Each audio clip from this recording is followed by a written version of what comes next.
Hey, good morning. do you really think we have something to offer these people? I don't know. You mean after 40 years we can actually hug and like just each other enough to get a good kiss every day, at least once a day, maybe more, and just appreciate each other. Yeah. You know, the Bible talks about the older women teaching the younger women how to love their husbands and how to, organize their homes, how to do their thing in their homes with their children and husbands. And I think I probably qualify for the older woman part, right? Well, no, not yet. Not yet. Not yet. Nobody out there is older than I am watching this, probably. Yeah, but you still pass for. Well, thank you. In your late 50s. Well, oh my goodness, look at this man. Okay, well, what we want to do as a couple, I'm Candy, and I'm Vernon. Yeah, and we've been married 40 years. It's a second marriage. That's quite an accomplishment. Yeah, but it seems like it's been more like 10 or 15. Yeah, it doesn't seem, time flies, and we all know that. Our time is going, we only have so much time. So how can we share what God has done with us, or what I think we have learned over all these years? We're still together 40 years this year. Isn't that amazing? And I would like to do these little 5-minute teachings for maybe just women only, or we could do them for couples, just to share what God has done for us. You know, a good marriage is like a fine piece of furniture. It gets more beautiful with age. Wow. And my wife sure has gotten more beautiful with age. In his eyes, that's all that counts for me, right? Yeah, but I know what I see. Oh, okay. I mean, I can't doubt my eyes. Thanks, honey. You're sweet. He's a sweet, sweet husband. So what we'd like to share is how we overcame and how we're still overcoming some things. We have moved many times. I left family. I left home place and moved to California with Vernon and the 2 children after we were married. Then we ended up going to Colorado for 11 years and then moved back here to Oklahoma, right in the home place where you were born. Yeah, where I grew up.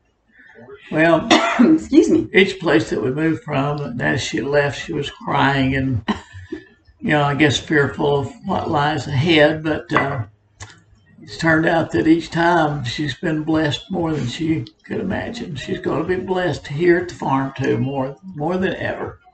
And and God is so good, because even the times I thought we were making a mistake and I still allowed my husband to lead, dragging my heels maybe, okay? Those were the times that God blessed me so much. It's just unbelievable what he did for me and how much he cares for women, because women do more than men. It is changing some, but the men who are leading their families many times have to make those decisions, those final decisions, and the family goes where the man leads in most cases, and that's the way it's been if a man is leading.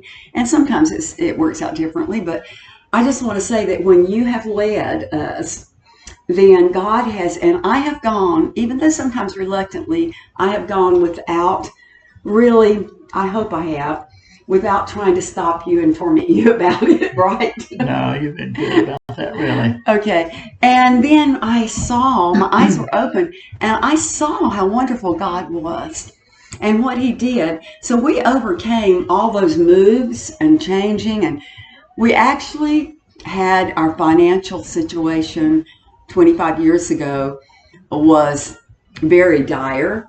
If you look at the natural and what happened, really, we had to start over. We started over with almost nothing except our love for each other, our marriage, and God. And that made a majority, right? That's right. That was everything. So we can talk about that. Yeah, any couple plus God makes a majority. Yeah, and then I had an incurable disease when we married, and we went through that. And we'll tell about how we overcame, and even I was healed of that. in over 25 years ago. So right now I'm excited about what God is doing with us. I wrote a book called Liberated by Love, because Jesus' love for us liberates us. And the liberation women have been seeking all these years and all these decades, for 50 years and more, ever since Eve, really. We've been seeking some sort of liberation, believing that this relationship was going to put us in bondage, that we were servants or less than men, and all these lies that the enemy tried to put on women, and how those things in my life have been proven as lies that are untrue. Well, really, Christ set the pattern for a marriage. You know, Jesus provides for us, protects us, gives us health,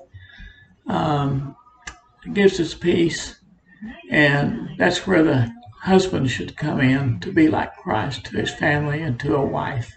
Yes. So to protect her, to love her, cherish her, provide for her. So I think that's the pattern right there. Yes, we overcame a lot of things from our past, and one thing, a very dark secret I was carrying when we were married, that God brought into the light later in our marriage, and we were able to face it together, weren't we, honey? Mm-hmm. Because God says that He's the God of our past, our present, and our future. And when Vernon married me, he married me as a whole person. He married that woman, her past, her present, and her future. And he became the Christ-like man in my life. And he wasn't perfect, and I wasn't perfect either. We failed each other more than once, believe me. We failed each other, but you know, we kept going, and Christ doesn't fail us. God never failed us. So this is going to be exciting. We've already gone 7 minutes. So can we say goodbye and all right, bye-bye. Keep it to 5 minutes next time. Bye. Bye. Take care. Love you, folks.